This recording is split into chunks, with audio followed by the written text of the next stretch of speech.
So yeah, today we'll be talking about open prices. It's one of the projects inside the Open Food Facts community that was launched a bit less than 2 years ago during the Open Food Facts days.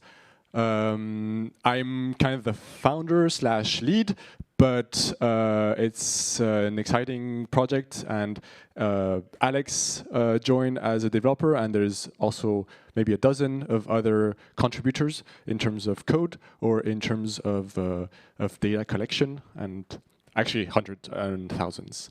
But maybe first of all, do you know about Open Food Facts? Okay, cool. So Open Food Facts, the biggest database of food products. So everything you have in the supermarket, from the barcode to the ingredients to the labels, everything is in that database. A big community that contributes and reuses this data, and that's why, well, we wanted to go further. A few years ago, well, with out of COVID, there was quite a lot of inflation, at least in the news, and also when you were going to the shopping. There was also kind of big tensions with the war in Ukraine, with climate change, and issues with crops and stuff. Anyway, I felt like there was something missing, that we were missing this big open source, well, not necessarily open source, but big open database of prices. People were collecting prices, but they were keeping them for themselves. Big supermarkets fighting for the lowest prices. INSEE, who had like their index, but they weren't sharing the exact data points. And at the end of the line, researchers who had to pay to access big data sets for their analysis.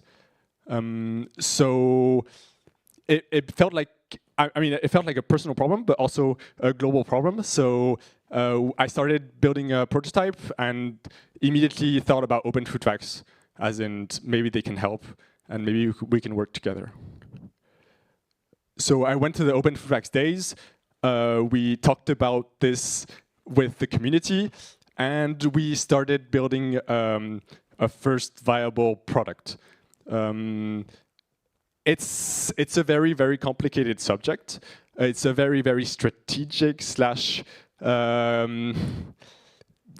not with legal aspects, because prices, people spend a lot of money every day on food, and actually not food products. So so we had to do things slowly and kind of complex. What we have in our current database is prices, but prices of products, so with a barcode, with a location and a date, because we want to be able to track exactly where these products were bought, and maybe with the proof. So the proof consists of a photo in a shop or receipts. So you're starting to realize that it's kind of a complex form to fill in to add prices. Secondly, we decided not to do any web scraping. Most of the databases out there do this firsthand, and but they're not open source, they're not ODBL licensed, because in terms of license, it's pretty much illegal, at least in France or in Europe, to scrap data from websites and put them in an open database.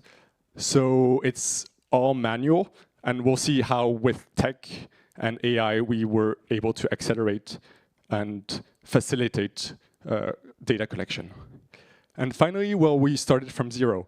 I'm implicated in some local co-ops, so I was able to access local data sets, but in the end, most of the prices we have in our current database are from photos in shops, from photos of receipts, and some also, yeah, I'll talk about it later.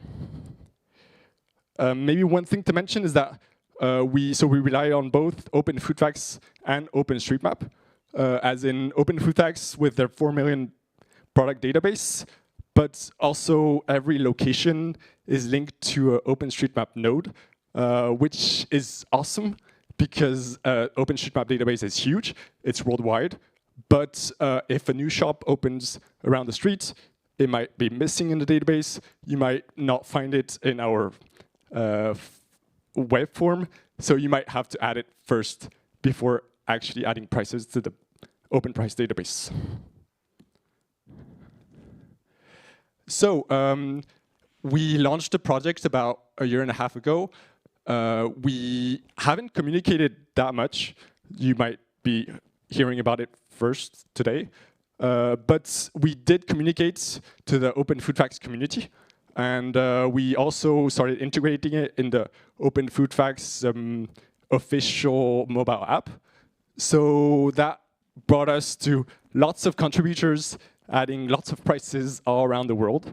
Even though 100,000 prices is actually peanuts. I mean, there's hundreds, thousands of prices in the shop just around the corner. They change every day. There's 200 countries in the world. So we know that we don't have many prices, but we can still, with what we have, start building usage and, I mean, reusages, because other contributors are building stuff over the API for their personal use, or maybe one day for research analysis, or maybe professional usage. 100,000 prices in 3,000 locations. So that's kind of interesting, as in there is 3,000 OpenStreetMap nodes that have pictures, and we could maybe start building some links with the OpenStreetMap community. We haven't done that yet because of lack of time.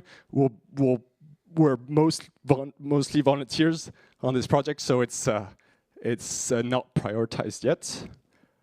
And we starting to get some history data, as in if you have a loyalty card, we're able to, well, you're able to ask your supermarket for the history of what you bought with GDPR, and we're able to import this, and we're able on some products to build some analysis, which is really quick and dirty, but we hope that it'll spark some ideas among the community to go much further.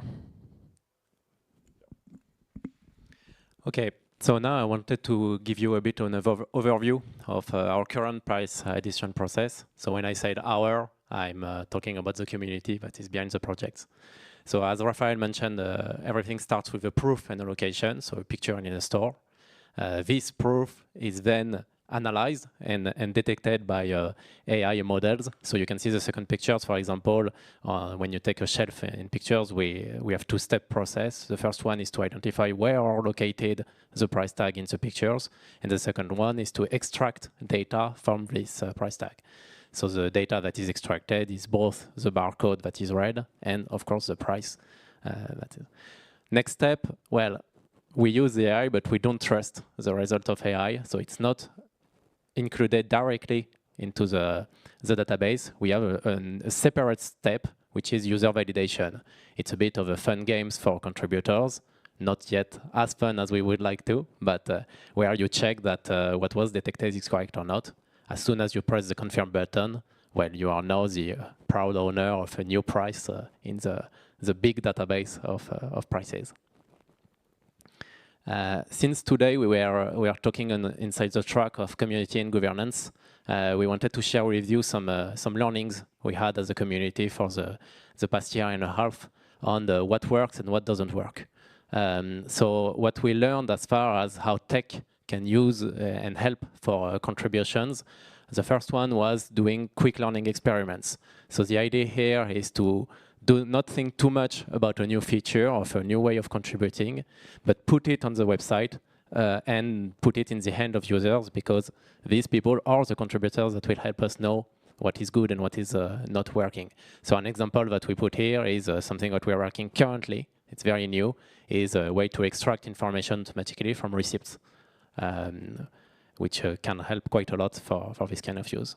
The second thing that we have learned is to go where contributors are. So this is very important because you cannot force your community to go on a specific website or on a specific thing. So the way you do that is to allow, with a very open API as well, the ability to build a lot of stuff. So it can be on web, mobile, on other apps as well that create value on the database, fidelity card or loyalty cards, as Raphael mentioned as well. Overall, these are all features that are quite hard for users to discover. So we are still have a bit of work on that subject. Maybe one last thing about data dumps. This is also more on the reuse size of the data. Having an API is great, but sometimes you want the whole database to do some research topics, some research subjects, and so on. And so you need, absolutely need a dump. And we use Hugging Face, for example, which is like the standardized ways to share data nowadays, I guess in 2025. So as part of the community side, so to complete the tech side, we wanted to share some stuff. So some learnings and some hurdles that we found, maybe it will be useful for your communities. Some stuff we took from the Open Food Facts projects, for example, are good practice that we found to be quite useful. Use of English everywhere, of course, having a weekly meeting, sorry, that is open to anyone. So that means you can go to the video call when you want without registering an account and so on. There is no barrier to entry. And of course, working on GitHub with a well-defined PR process for the contributors that want to develop. Some hurdles related to that is that, as you can tell, we're still, even though if we speak English, we're still a very French team. So this is quite hard for new contributors that are coming from somewhere else because of the accent and so on. I mean, I'm the living proof of that. And then being a bit more clear for the changelog, the roadmap, and stuff like that. This could be a bit clearer, we believe. A second big point related to the community would be the way we do product development. So quite often in open source projects, we found that the core team are all developers. And we think that it can be quite interesting to include inside the core teams non-developers, people that will be in the field, will be taking pictures. And actually, the project was started by Raphael. I was not there at the start, and Justin, which was, we can see his picture here, as somebody that is just using the tool in a way. Still, it's very tech-centric, so we still have a bit of learning to do. And the last three that can be quite interesting is to highlight, in a way, contribution and incite people to contribute. So we have a dedicated page that shows what people are doing and reusing, using the data. We have like monthly community challenges. The last one was on eggs, for example, and we ask the community to go in stores and take pictures of eggs. Could be like any kind of eggs, chocolate and not, of course. And of course, open the contribution to anyone, which comes with some of the challenges, like you have to have a clear governance on what people can upload. And currently, I think we have some work to do also on that. So it started as a kind of a side project, people around the table wanting to collect prices. It started to gain some attraction. We built lots of experiments, some worked, some didn't. We prototyped, we iterated a lot.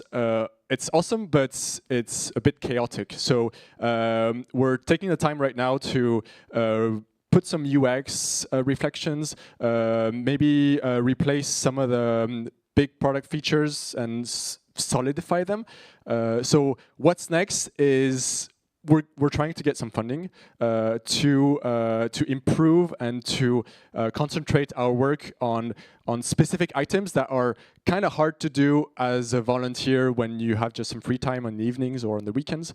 And this is more complex and more in-house machine learning models, because for now it's mostly external APIs. Big focus on data quality. At least I, for sure, would like an open database. If I want to be a reuser, I want to be sure that the prices are I have trust in these prices. I know that even though there was some AI and some user validation, that I can reuse them without having to check them one by one. And so we need to put some extra rules, extra moderation, extra maybe historization on this data so that it has more wider reuse. But for people to actually contribute, they need to have some carrot. So gamification is something we want to look into. We'll see. We don't want to build a fun app, but even some badges, some quick stuff we can do. And finally, well, at least for me, it's a bit new. It's not just building an open source project, but it's building an open source community, and it requires non-technical aspects, spending time on the forum, on the Slack, spending time with actual users and not just technical. So it's super interesting, but there's still lots of stuff to do, like we mentioned previously. Okay, and to finish, so now it's your turn, I guess. If you're interested to join us and so on, we have different ways of contributing. The first one is just to add price. Simply, we have a QR code on the next slide to join the price website. You can also use now the Open Food Facts if you already have it app. Testing, giving feedback, joining the community in a way, not as maybe only a developer, but also as somebody that is trying and testing what we do. And sadly, since we are at the OWCon today, we are opening the doors today to companies that can create value on the data, because we truly believe that a good database, for it to live for a long time, and the price project is meant to live for a long time, it needs some reuses and some people creating value on the common. Big thanks to a lot of people. Some of them are in the room, by the way, because we are two here presenting you today, but as Raphael said, there is 1,500 people that are part of the community. So we're just a small sample. Thank you.